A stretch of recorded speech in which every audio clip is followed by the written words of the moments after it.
وإذا قرئ القرآن فاستمعوا له وأنصتوا لعلكم ترحمون.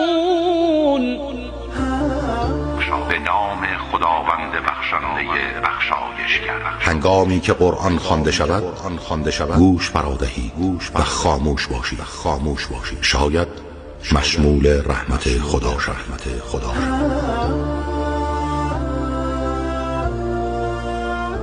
بسم الله الرحمن الرحيم.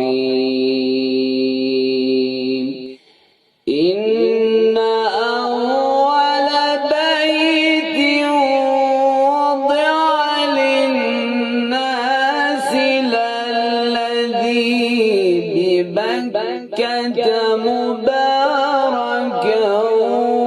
وهدى للعالمين.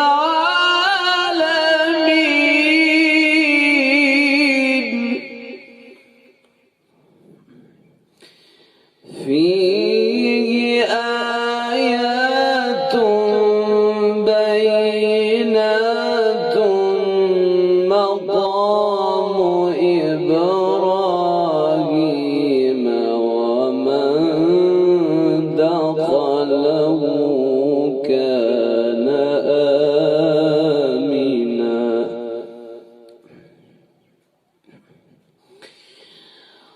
ولله على الناس حج البيت من استطاع إليه سبيلا ومن كفر فإن الله غني عن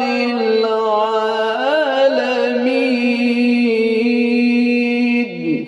صدق الله العلي العظيم. اللهم صل على محمد وآل محمد. اللهم صل على محمد وآل